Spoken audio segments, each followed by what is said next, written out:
I was inspired by a recent Facebook post by Joanne Flanagan picturing her bird's nest basket. Apparently, there's an old Germanic legend that says if a bird's nest is found in the branches of your Christmas tree, you will enjoy a year of good luck and prosperity. I was intrigued. She indicated it was a Beth Sager pattern, so off I went looking for it. That is when I learned that Beth had passed away in 2018 and her pattern was no longer available. The discovery made me even more determined to weave a version of her basket. When I became perplexed while inserting the twigs, Joanne was kind enough to share the information needed to complete my task, and I owe her my thanks. That effort became this interpretation of Beth Sager's bird's nest basket. Beth, your inspirations will live forever in the hearts of basket weavers everywhere.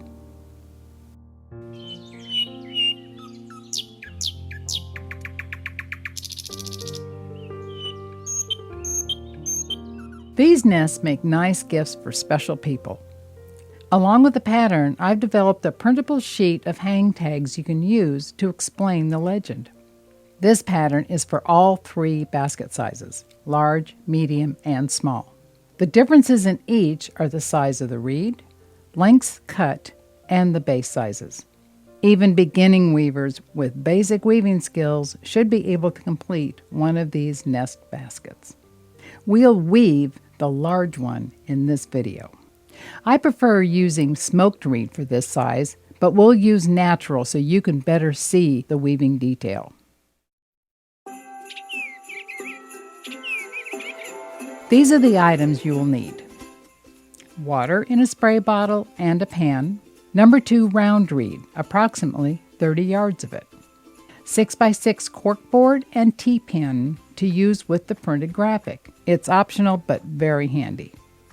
A towel, various size clips, a tape measure, scissors, a fid or small packing tool, and a twist tie or pipe cleaner.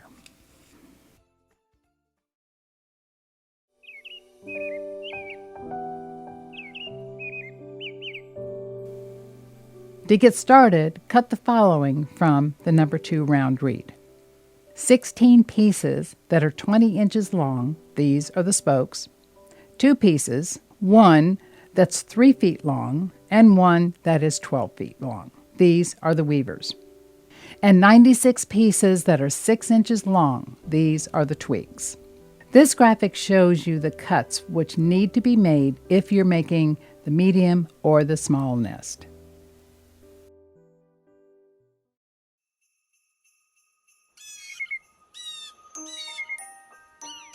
We begin weaving the base by using this graphic to help us lay out the spokes. This one is laminated, but you can also put it in a document protector to keep it from getting wet. Let's attach the graphic to the center of the corkboard using a T-pin.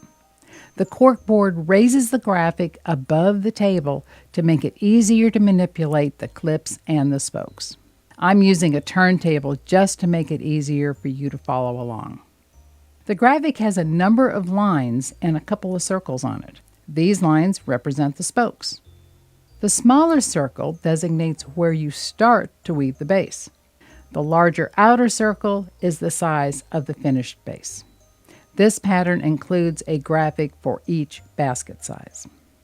After soaking, divide your 16 spokes into 4 groups of 4. Lay them out flat and parallel in this order: vertical, horizontal, diagonal, diagonal. We'll take our first group of 4 and locate the center of the reed. That is where we will split the group around the T-pin as we lay down the vertical group. We'll add clips to the edge of the graphic to hold the spokes stable as we get started. Make sure the reed group remains flat and parallel. Do the same with the horizontal group. And then repeat the process with the diagonals. I noticed during the layout I had a bad piece in one of the groups. Now is the time to replace that faulty reed. Next, We'll weave the 3-foot piece of number 2 round reed, placing it under the vertical and horizontal groups of 4 spokes and over the diagonals. I'm tucking the end under the vertical group to hold it in place and placing the tail on top of the next diagonal group of 4. You can clip it if you want. Then we'll just follow the inside circle all the way around. Let me fast forward for just a second here to give you a hint. If you keep all the weaver tails to the inside of the base, it will be easier to trim and hide them when the base is complete. For our first trip around the base, I'll remove the clips and put them back in place. On the second trip, we'll remove the clips from the vertical and horizontal groups. Weave it around the base 4 times. Each row lays parallel next to the previous row. Once the 4 rows are complete, cut off the excess. And I use a clip to hold it in place.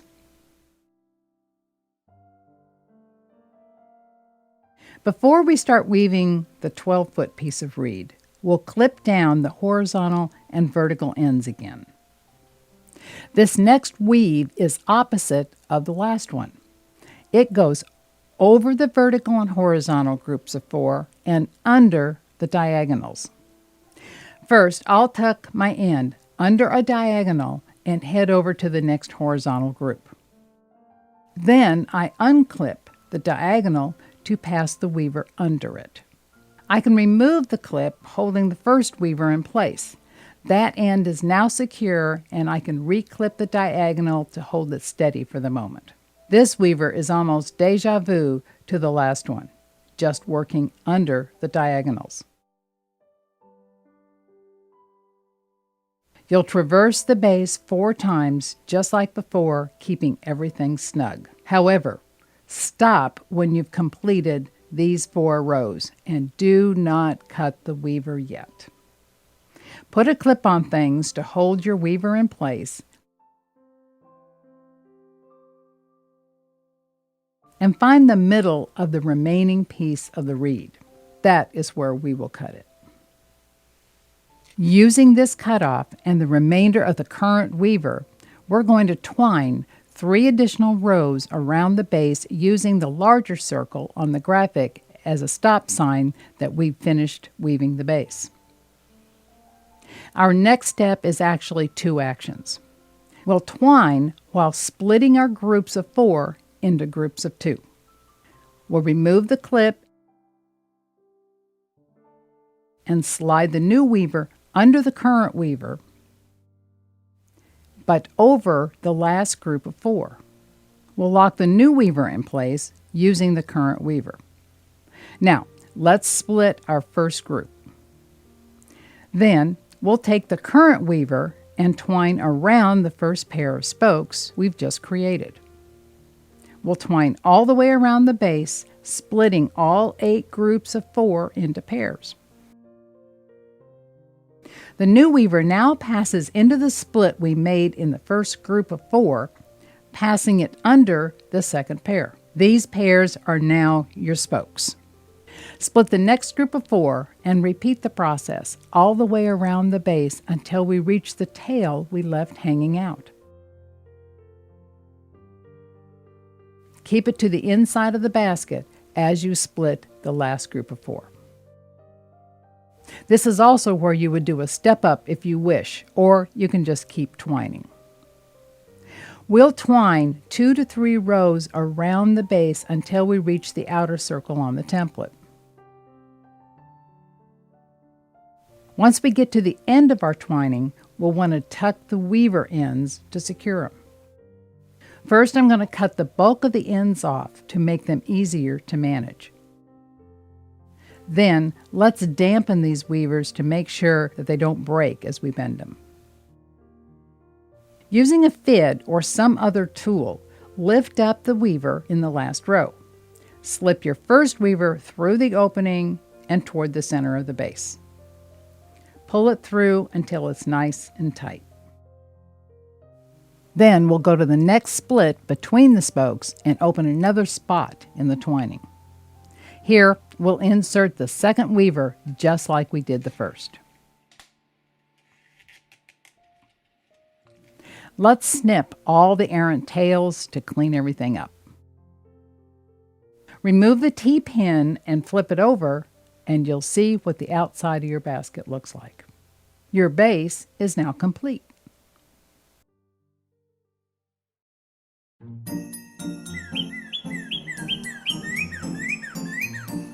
We're still using each pair of reed as one spoke. Before starting, soak your base to make sure your spokes are wet enough to withstand the upset without breaking. And here's a hint. Experience says smoked reed is more brittle than natural reed, so soak it well. Once wet, make sure the inside of your basket is facing up. Bend about 4 of the spokes upward 90 degrees using your finger and the twining as a guide. Then clip them together to hold them in place. Do this all the way around the base. After you've bent all the spokes upward, collect all of them, wrap a pipe cleaner or twist tie around them about 1 to 2 inches from the top. This should create a gentle curve for the side of your nest. The pipe cleaner needs to be tight enough to securely hold the spokes upright, but it should also be loose enough to let you maneuver the spokes as you insert your twigs. This teepee-looking configuration will stay in place until you've inserted all the twigs. It will ensure the sides of your nest come up and curve in slightly as you reach the top.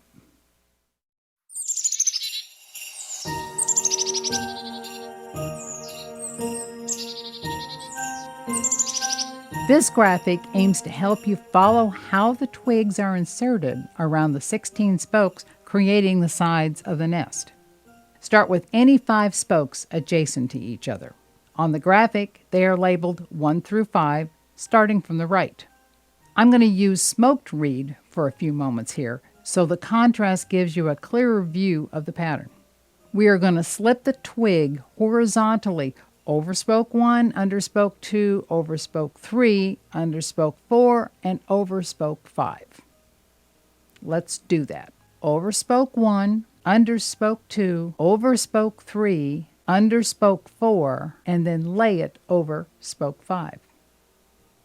Pack it down so it runs along the base. The twig will curve slightly around spoke number 3. Now, rotate the teepee clockwise. Move over 1 spoke to the right. This will become spoke 1. The spoke that was spoke 1 is now spoke 2. Repeat the process, inserting the twig in the same manner. Rotate the basket again and insert the 3rd twig using the same procedure. You will notice it created an over-under pattern among the twigs. This locks everything into place. Now that you can see how these are put into place, I'll remove the smoked twigs. We've got about 96 twigs to build our side. Continue the process, inserting the twigs around the nest, adjusting and packing them as you weave. You can stop when you either run out of twigs or you reach a desired height for your nest, whichever happens first. These don't have to be inserted perfectly. It's a sure bet birds don't have a ruler to build their nest. Still, pack them down as well as you can as you go along. Try to even out the top of the sides before we move on to the rim.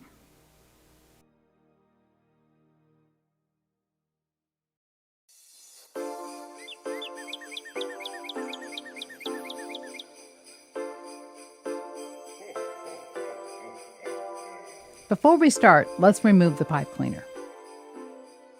Then we'll need to dip or spray the spokes to make sure that they remain very pliable. You may recognize this graphic as one that explains how to weave step 1 of the braided border. We're going to complete the rim for this basket in the same way. Start by picking up 2 adjacent spokes and pass the one on the left behind the one on the right, then bring it down and out. I'll clip the beginning point so we'll readily recognize it when we finish our trip around the rim. Pick up the next spoke and repeat the process, behind and out. Take the next and go behind and out. Do this all the way around the rim. When you only have one spoke remaining, loosen the first woven spoke enough to pass the last spoke behind, through the space, and out to the front. Tighten up the border spokes a bit. I make sure they're sticking out above the twigs. Then trim them off to be about the same length as the twigs or whatever looks good to you. You can even randomly trim the twigs if you want. And with that, you have finished weaving your bird's nest. The next part is something a robin in your yard can't do.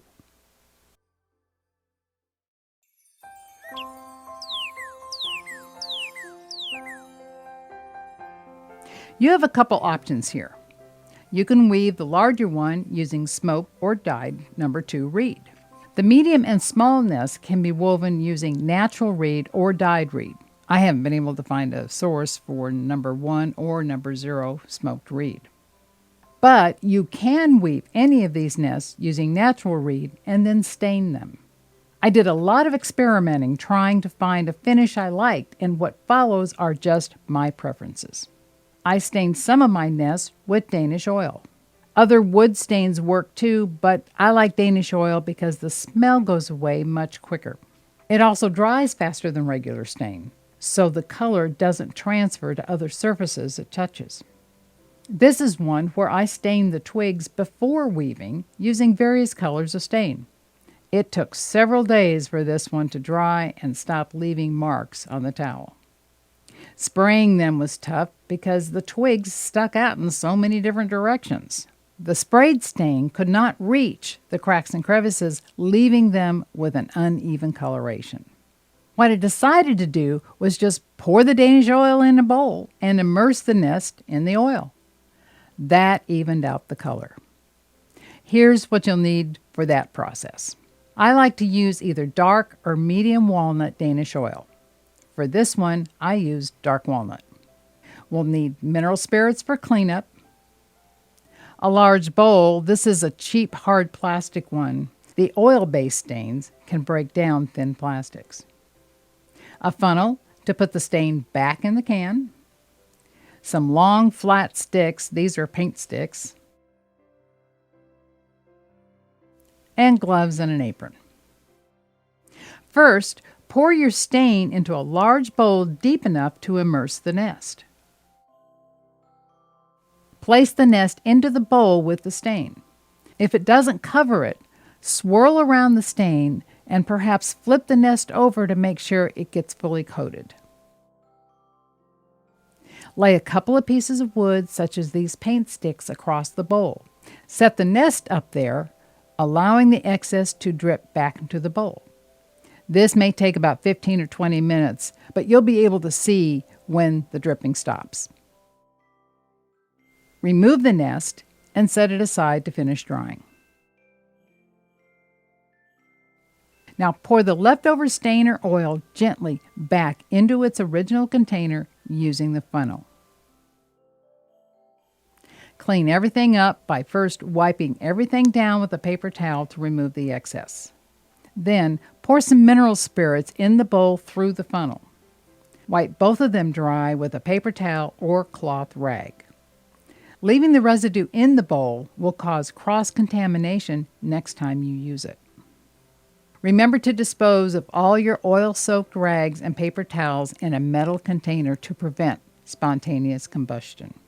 When the nests are completely dry, I like to spray them with a liberal amount of Old English lemon oil furniture polish. It not only gives them a nice sheen, but it also gives the nest a great smell too. For gift giving, you can fill the nest with grasses, birds, eggs, Christmas decor, or whatever you like, and attach this tag explaining the legend.